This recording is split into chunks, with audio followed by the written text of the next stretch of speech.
আজ মাননীয় প্রধানমন্ত্রীর সাথে আমি দেখা করেছি এবং দেখা করে মাননীয় প্রধানমন্ত্রীর হাতে একটি প্রস্তাব তুলে দিয়ে এসেছি, আপাতত যে একটি প্রেজেন্টেশন তুলে দিয়ে এসেছি যাতে নর্থ ইস্টের সাথে উত্তরবঙ্গের সিমিলারিটি কী কী আছে এবং তার ফলে উত্তরবঙ্গকে নর্থ ইস্টের অন্তর্ভুক্ত করা যেতে পারে, এই ধরনের প্রপোজাল আমি মাননীয় প্রধানমন্ত্রীকে দিয়েছি।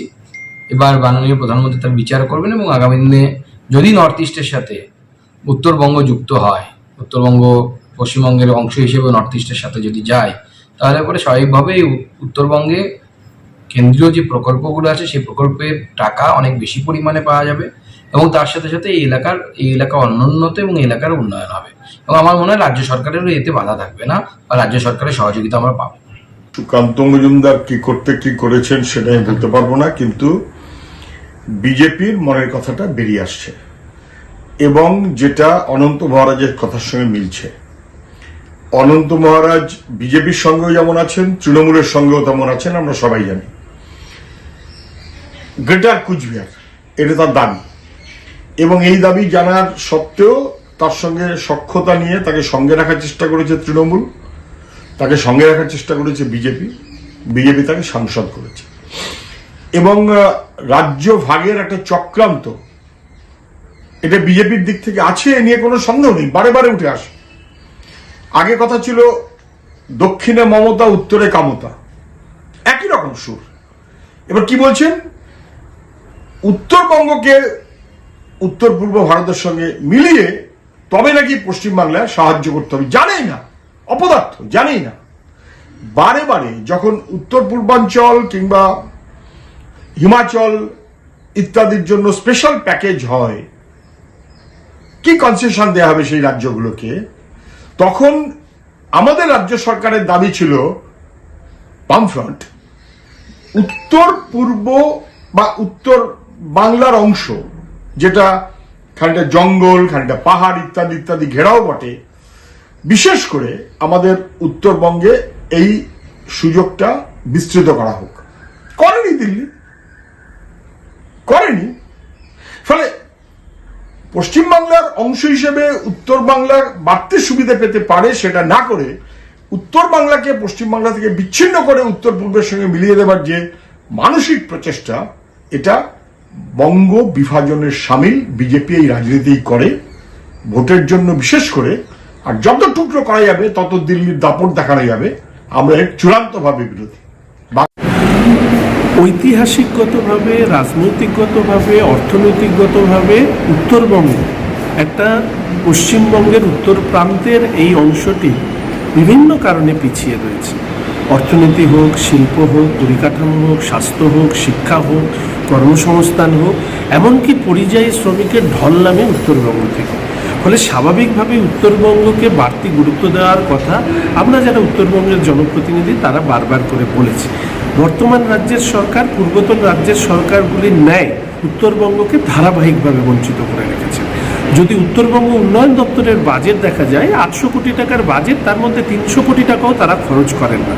ফলে এইরকম একটা জায়গায় দাঁড়িয়ে যেহেতু উত্তর পূর্ব ভারতকে কেন্দ্রের সরকার একটি স্পেশাল প্যাকেজ দিয়ে থাকেন তার কতগুলো প্যারামিটার্সের জন্য, সেই প্যারামিটার্সগুলো আবার উত্তরবঙ্গের সাথে মিলে যায়। জল, জঙ্গল, নদী, পার্বত্য এলাকা, পর্যটন সহ বিভিন্ন প্যারামিটার যা উত্তর পূর্ব ভারতের সাথে উত্তরবঙ্গের রয়েছে। ফলে স্বাভাবিকভাবে পশ্চিমবঙ্গের অভ্যন্তরে উত্তরবঙ্গকে উত্তর পূর্ব ভারতের মতো বিশেষ ছাড়, প্যাকেজ বা বিশেষ সুবিধা দেওয়া হোক, যাতে যেরকম আমি উদাহরণ হিসেবে বলতে পারি যে সিকিমে যদি আপনারা দেখেন সেখানে ফার্মাসিউটিক্যাল ইন্ডাস্ট্রি গড়ে উঠেছে, তাহলে আমাদের দার্জিলিং পাহাড়ে কেন উঠবে না? ফলে আমরা চাইছি যে উত্তর পূর্ব ভারতের যে প্যারামিটার্সে বিশেষ প্যাকেজ দেওয়া হয়, পশ্চিমবঙ্গের অভ্যন্তরেই উত্তরবঙ্গকে রেখে সেই প্যাকেজগুলো যদি আমাদেরকে উত্তরবঙ্গের মানুষকে দেওয়া হয় তাহলে উত্তরবঙ্গের সার্বিক উন্নয়ন সম্ভব। এটার সাথে আমি 100 নয় 1000 ভাগ সহমত এবং এর আগেও আমি উত্তরবঙ্গে ইন্ডাস্ট্রি তৈরি করবার জন্য বিশেষ আর্থিক সহায়তা কেন্দ্রের দেওয়া হোক, এই নিয়ে আগেও চিঠি আমি লিখেছি।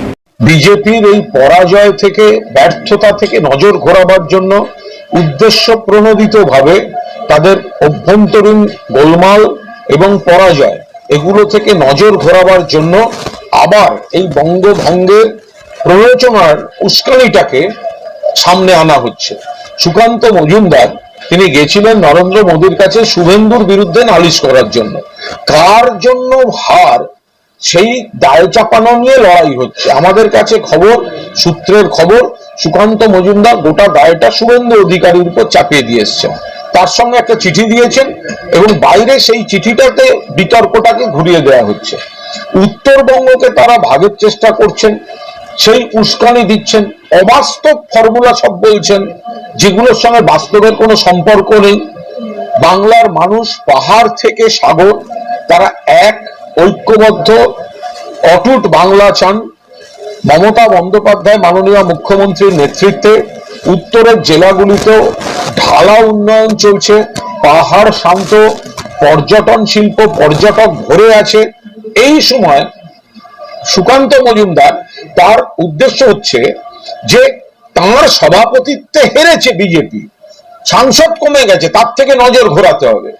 চুপি চুপি নেতাদের কাছে গিয়ে শুভেন্দুর নামে দোষ চাপিয়ে দিয়ে বলছে ও সব করেছে, ওর জন্য হেরেছে।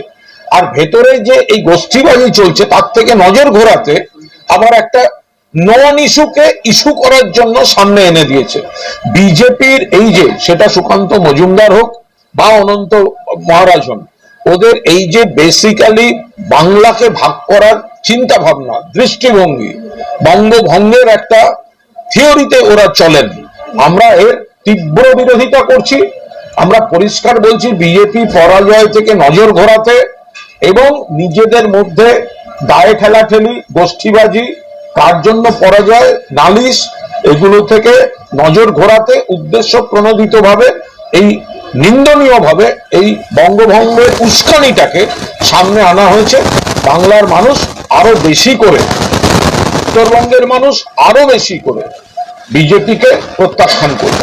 একদিকে উত্তরের জেলাগুলোকে আলাদা করার নিয়ে অংশ, আবার একদিকে শুধু কোচবিহারকে রেখে আলাদা রাজ্য গঠনের।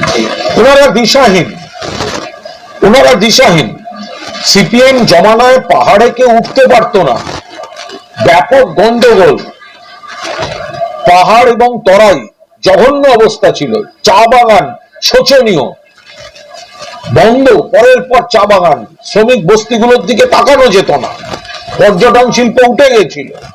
মমতা বন্দ্যোপাধ্যায় পাহাড় আবার হাসছে, অর্থনীতি, পর্যটক, ফিল্মের শুটিং, চা বাগানের শ্রমিকদের উন্নয়ন, ডুয়ার্সের উন্নয়ন, নতুন স্কুল কলেজ, পরিকাঠামো, সমস্ত রকম ভাবে উন্নয়ন চলছে, স্কিম চলছে। সেই জায়গায় দাঁড়িয়ে বিজেপি নিজেদের পরাজয় এবং গোষ্ঠীবাজি থেকে নজর ঘোরাতে, অস্তিত্ব টিকিয়ে রাখতে প্ররোচনা দিচ্ছে। কেউ বলছেন কোচবিহার দিয়ে ভাগ করতে হবে, কেউ বলছেন উত্তরের জেলাগুলোকে ভাগ করতে হবে। এগুলো তাদের দিশাহীন রাজনীতির পরিণাম।